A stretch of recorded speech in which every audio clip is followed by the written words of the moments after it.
Al jigitler. Жеңіслейм, мыяқта қыздар. Ойын деп отыр, жігіттер. Ал. Давай, поддержка. Қайрат. Қаласай. Қайрат, алға. Бір доп алып барды. Аллаға шүкір. Бүгінгі матчты біз BFM-ста көріп отырмыз. Жігіттер, қыздар кәдімгідей эмоционалды качелі болып, поддержка беріп отырмыз. Давай, бірдей. Қайрат чемпион! Осы көрдіміз. Күшті жер екен. BFM-ға келсеңіздер. Бүгінгі күндеріңізге сәттілік. Кешегі футболды көргендеріңіздей ұтылсақ та енді Реалдан ұтылдық. Нормально.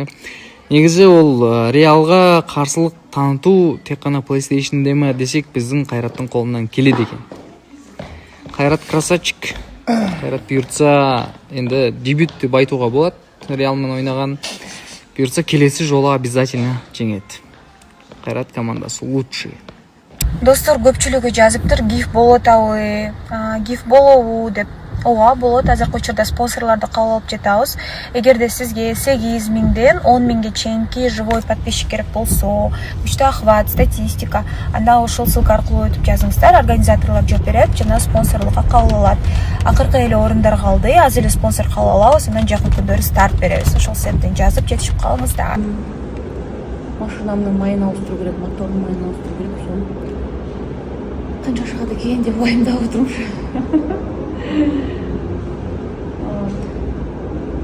Машинаны тастап кетип ары карай косметологка барайын деп турмун. Бүгүн еще Айзанын туулган күнү. Кечки Айзанын туулган күнүнө барайын деп турмуз. Бүгүн погода деген просто күрт өзгерди. Айзанын мүнөзү суга караганда сәл ауырлау сыяктуу. Калай ойлойсуздар? Мен красавицамды алып келип мына жерде турмун, менин красоткам. Курсумнан майынын өзү обычный элдер 5-6 мыңга айырбастайтын майы деген 90 мың теңге турады го. Это еще без работы. Мотормен екеуін ауыстырса 280 мың болып кете ма деп уайымдап отырмын. Сол. Қымбат екен Мерседестің обслуживаниясы.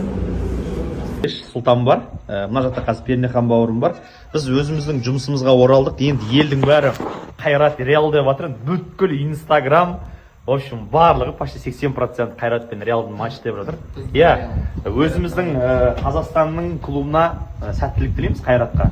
Қайрат жеңсін, Пернехан деген жігіттің төресі, жігіттің сұлтаны. Жалпы мен бірден айтқым келеді, құрметті қыздары қауымы, құрметті арулар, ер азаматтың түр әлпетінің әдемілігі, оның сымбаттылығы басқасы маңызды емес. Ер азаматтың нан таба алатынында, еңбекқорлығында, ең бастысы қарапайымдылығында. Міне осы айтылған үш қасиетте осы жігіттің бойынан табылады. Өйткені мен өзім біраз уақыттан танимын осы бауырымды. Адамды бетіне мақтамайды, бірақ мен шынай айта аламын. Мен қазақ айтады ғой, жақсының жақсылығын айт нұр тасын, жаманның жамандығын айт құты қашсын дейді. Осы бауырымның инстаграмына жазылып қойыңыздар. Инстаграмын қарап жүріңіздер. Скоро Пернехан өз инстаграмын қолға алады, жақсы стористар салады. Сол сәтте қолдау білдіріп қойыңыздар. Менің анамның үйін осындай қылып әдемілеп сылап беріп дұрыс болмай жүр. Міне соған қарамастан мен өзім мойным алдым. Жауапкершілікпен аяқтап берейінші бауырым деп уайымдап жүрмін менімен бірге. Дұрыс па? Құдай сөзі. Әне, міне осындай жігіттерге риза боламын. До конца басында уәде берді. Енді жұмысын до конца аяқтап береді Құдай қаласа. Жазды басталмай жатыр уәде беріп. Ол кезде реше басталмаған. Дұрыс айтасың. Енді анамның үйі біткенше менің қасымда жүремін деді, дұрыс қой? Дұрыс. Міне Алла қаласа, Алланың қалауы. Мен сол міне бұл жігіт енді бойдағы жігіт, бұйыртса тезірек үйленіп кетсек екен деп жатырмын. Бұйыртса бұл жігіт үйленсе, біз тікемізден тік тұрып қызмет жасаймыз осы жігіттің қуанышына, тойына. Бүгін менің анамның үйіне көмектессем, мен бұйыртса ертең бұның жақсылығына көмектесем. Мәселе енді ол алыс берісте емес мәселе. Мәселе адамның жүрегіндегі тазалықта, адамгершілікте. Мен өзім постоянно айтамын, адамгершілік деген нәрсе адамда бірінші орында тұру керек. Адам бастаған істі аяқтау керек. Мен өзім сондай адаммын. Bir жұмысты бастайын ба, оны до конца аяғына дейін жеткіземін. И өзімнің жанымда жүрген айналамда адамдардың да сондай болғанын қалаймын да. Bir жұмысты бастап, ортасын бастап кеткен адамдар, ол енді мен үшін білмеймін, ондай адамдарды өзім жақтыра бермеймін. Сондықтан да бастаған істі аяқтап үйрену керек адам. сол анамның үйінде бастадым, міне аяқтап до конца әдемілеп от и до бітіріп, құдай қаласа сіздердің көздеріңізше Алланың қалауымен анама табыстайтын боламын осы үйді. Бұл әрине менің де үйім, бұл біздің отбасымыздың Ердәулет отбасы деп асын сызып айтайыншы.